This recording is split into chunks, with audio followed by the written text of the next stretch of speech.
إن الحمد لله نحمده ونستعينه ونستغفره ونستهديه ونعوذ بالله من شرور أنفسنا ومن سيئات أعمالنا. من يهده الله فهو المهتد ومن يضلل فلن تجد له وليا مرشدا.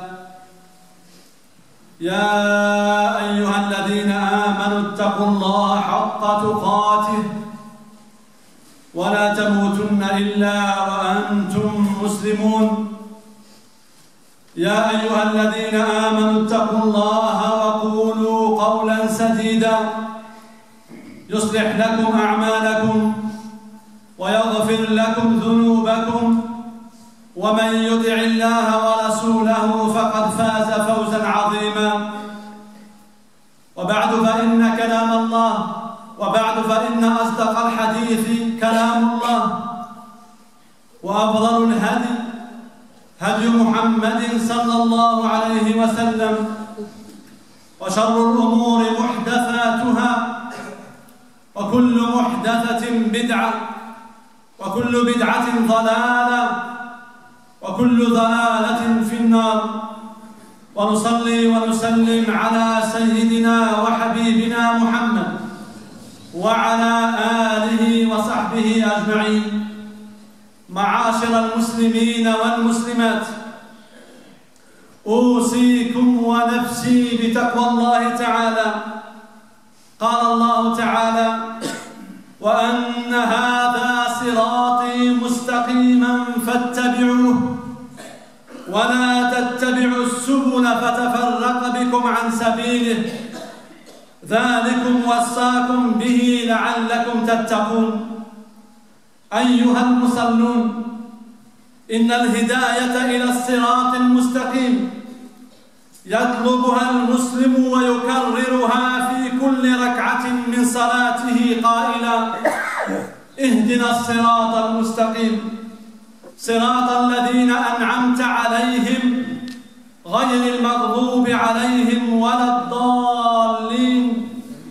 فيستجيب الله تعالى دعاءه ويلبي نداءه ويقول سبحانه: هذا لعبدي ولعبدي ما سأل.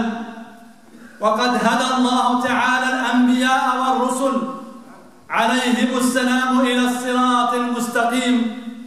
قال سبحانه عنهم: ومن آبائهم وذرياتهم وإخوانهم واجتبيناهم وهديناهم إلى صراط مستقيم. فهذا سيدنا إبراهيم عليه السلام هداه ربه إلى الصراط المستقيم. قال تعالى: إن إبراهيم كان أمة قانتا لله حنيفا ولم يك من المشركين شاكرا لأنعمه اجتباه وهداه إلى صراط مستقيم. ودعا نبي الله سيدنا إبراهيم عليه السلام أباه إليه بقوله: يا أبت إني قد جاءني من العلم ما لم يأتك فاتبعني أهدك صراطا سويا. وقال تعالى عن سيدنا موسى وهارون عليهما السلام: وهديناهما الصراط المستقيم. وقال سبحانه لنبينا محمد صلى الله عليه وسلم: ويتم نعمته عليك ويهديك صراطا مستقيما. ثم أمره ربه تعالى بالتمسك بهذا الصراط المستقيم، فقال عز وجل: فاستمسك بالذي أوحي إليك إنك على صراط مستقيم. فكان رسول الله صلى الله عليه وسلم حريصا عليه وعلى بيانه لأصحابه رضي الله عنهم أجمعين.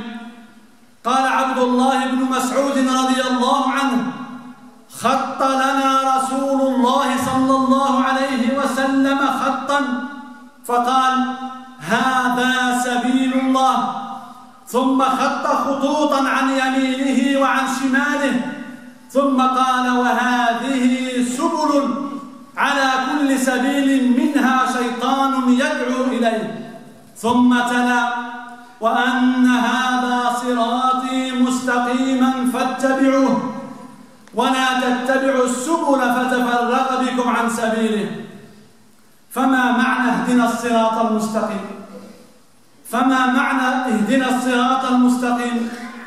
أي وفقنا يا الله لاتباع الدين القيم الذي ارتضيته لنا وأرسلت به رسولك صلى الله عليه وسلم إلينا، فقام يدل الناس عليه ويدعوهم إليه ويعمل بقوله سبحانه قل إنني هداني ربي إلى صراط مستقيم دينا قيما ملة إبراهيم حنيفا وما كان من المشركين، وهو الصراط الذي اتبعه من أنعم الله تعالى عليهم. قال سبحانه صراط الذين أنعمت عليهم وهم الأنبياء والصالحون. قال عز وجل ومن يطع الله والرسول فأولئك مع الذين أنعم الله عليهم من النبيين والصديقين والشهداء والصالحين وحسن أولئك رفيقا. وإن عبادة الله عز وجل هي الصراط المستقيم. قال عز وجل وأن اعبدوني هذا صراط مستقيم. فكيف نهتدي إلى الصراط المستقيم؟ إن الهداية إلى الصراط المستقيم تكون بالإيمان بالله تعالى. قال سبحانه فأما الذين آمنوا بالله واعتصموا به فسيدخلهم في رحمة منه وفضل ويهديهم إليه صراطا مستقيما. وقد جعل الله تعالى الهداية إلى الصراط المستقيم في العمل بالقرآن الكريم. قال سبحانه ألف لام ميم ذلك الكتاب لا ريب فيه هدى للمتقين. ومن أسباب الهداية إلى الصراط المستقيم الاقتداء بالنبي صلى الله عليه وسلم والعمل بما جاء به من هدي في العبادات والمعاملات والأخلاق. قال تعالى وإنك لتهدي إلى صراط مستقيم صراط الله الذي له ما في السماوات وما في الأرض، أي تدعو إلى دين قويم لا اعوجاج فيه. وكذلك العلم يأخذ بيد صاحبه إلى الصراط المستقيم ويبين له الطريق القويم فيميز به الحق من الباطل. قال عز وجل ويرى الذين أوتوا العلم الذي أنزل إليك من ربك هو الحق ويهدي إلى صراط العزيز الحميد، أي ويعلم الذين أوتوا العلم أن القرآن حق ويهدي إلى دين الله وصراطه المستقيم. فيا فوز من توجه إلى الله تعالى بالدعاء وصدق الرجاء ليهديه إلى الصراط المستقيم. فإن رسول الله صلى الله عليه وسلم كان إذا قام من الليل افتتح صلاته قائلا اللهم رب جبرائيل وميكائيل وإسرافيل فاطر السماوات والأرض عالم الغيب والشهادة أنت تحكم بين عبادك فيما كانوا فيه يختلفون اهدني لما اختلف فيه من الحق بإذنك إنك تهدي من تشاء إلى صراط مستقيم. فاللهم اهدنا إلى الصراط المستقيم. فاللهم اهدنا إلى الصراط المستقيم صراط الذين أنعمت عليهم ووفقنا لطاعتك أجمعين وطاعة رسولك صلى الله عليه وسلم. نفعني الله وإياكم بالقرآن العظيم وبسنة سيد المرسلين. أقول ما تسمعون وأستغفر الله لي ولكم ولسائر المسلمين والمسلمات من كل ذنب إنه هو الغفور الرحيم.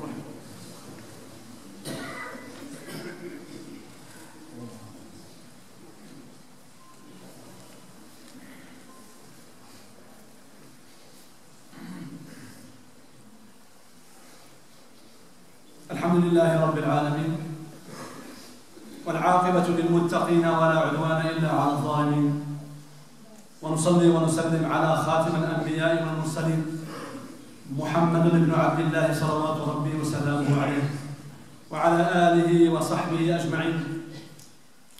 Chers frères et sœurs, le plus grand bienfait, s'il est obtenu par un serviteur, c'est le bienfait de la guédée. Effectivement, que la guédée, c'est un don des généreux, subhanahu wa ta'ala, qui n'est pas donné à tout le monde.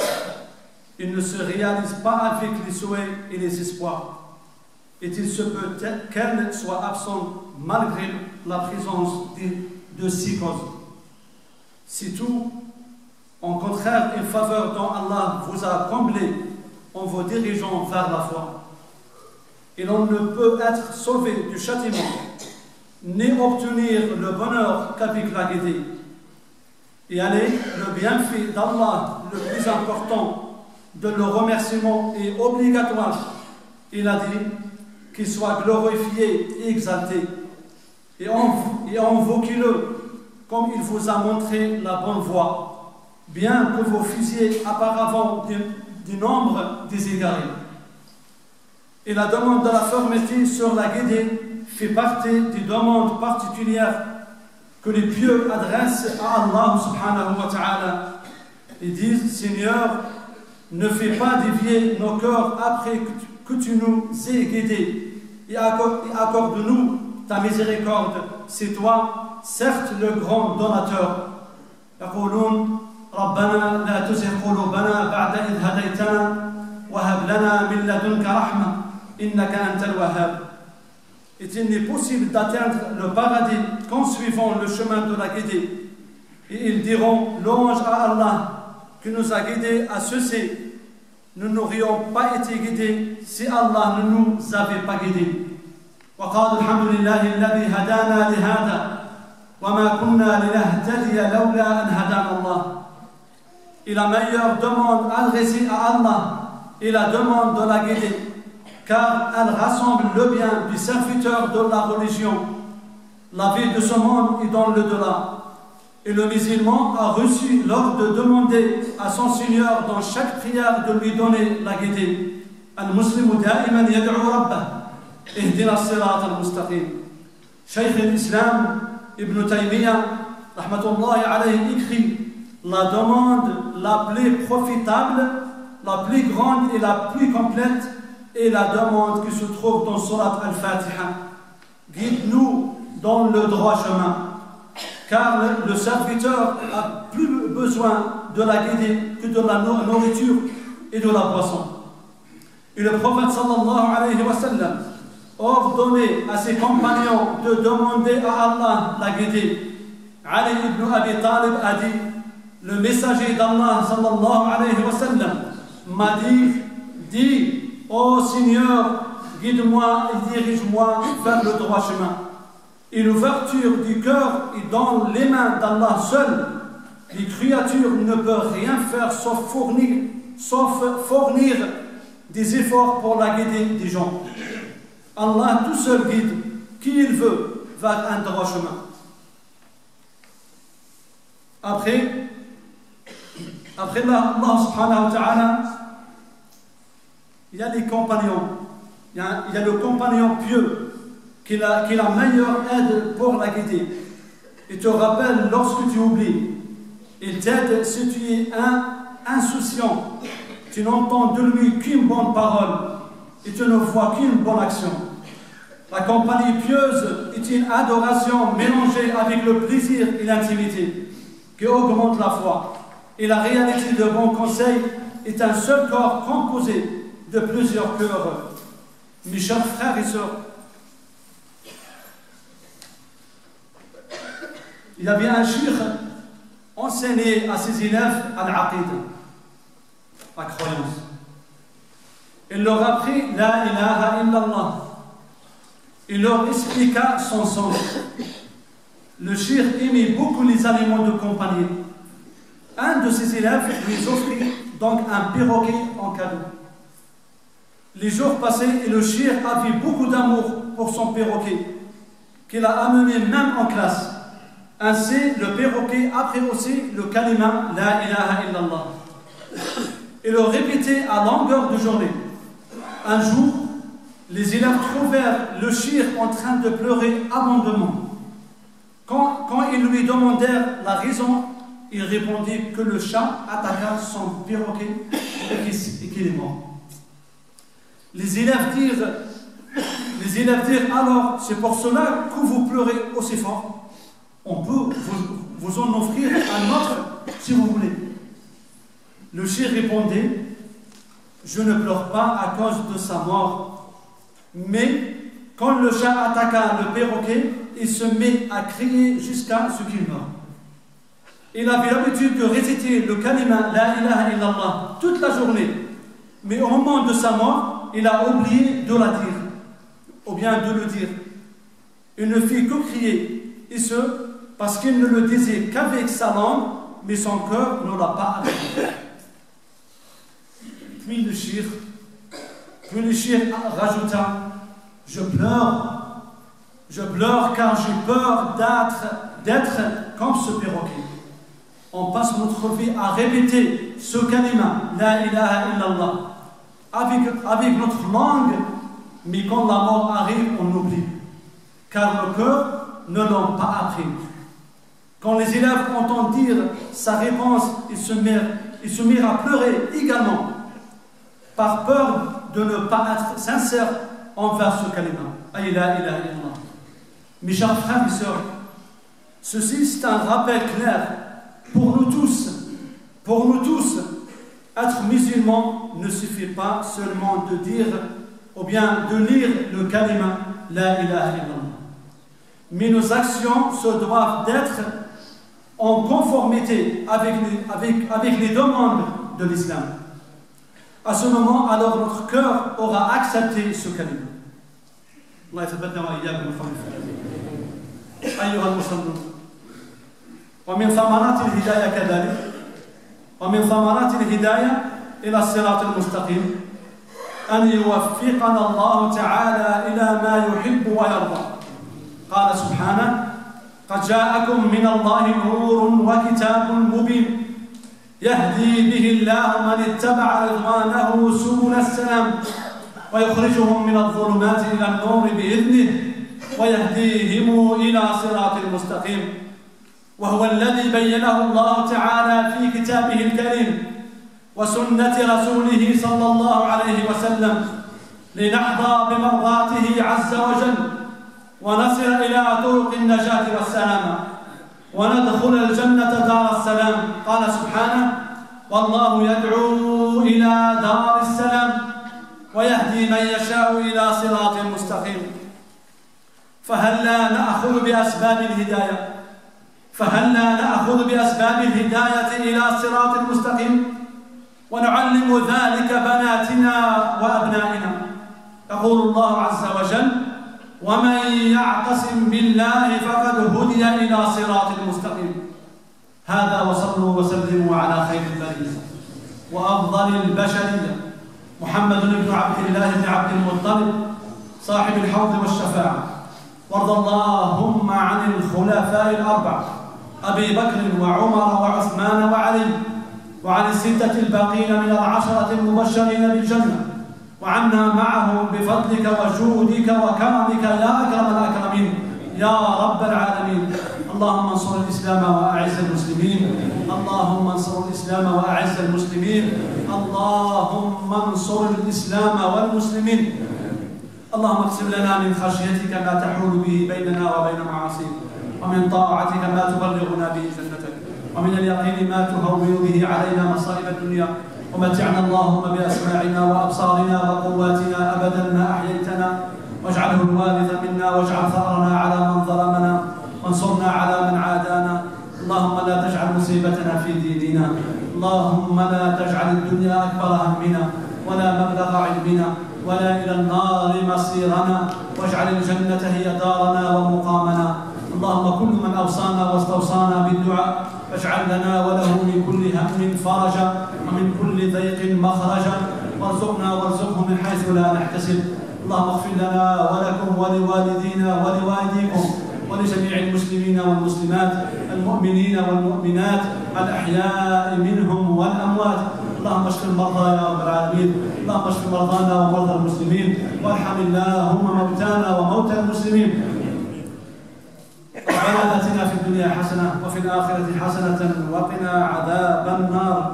اللهم كل من أوصانا واستوصانا بالدعاء اللهم فرج على جميع المهمومين، اللهم فرج هم المهمومين، اللهم فرج هم المهمومين وفرج كرب المكروبين واقض الدين عن المدينين.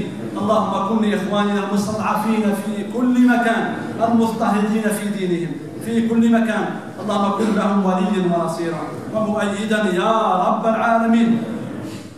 اللهم انصر الاستقرار والسلام في بلدان المسلمين، اللهم انصر الاستقرار والسلام في بلدان المسلمين والعالم اجمعين يا رب العالمين. ربنا آتنا في الدنيا حسنة وفي الآخرة حسنة وقنا عذاب النار. عباد الله، إن الله يأمر بالعدل والإحسان وإيتاء ذي القربى وينهى عن الفحشاء والمنكر والبغي يعظكم لعلكم تذكرون، ولذكر الله أكبر والله يعلم ما تصنعون. في الآخر إن شاء الله أعلمكم بعد صلاة الجمعة كاين الجنازة إن شاء الله، وهو رجل إن شاء الله. اللهم اغفر له وارحمه، اللهم تقبله برحمتك واسعة. اللهم إن كان محسنا فزد إحسانه، وإن كان مسيئا فزد سيئاته. اللهم لا تحرمنا أجره ولا تفتنا بعده، واغفر لنا ولهم يا رب العالمين.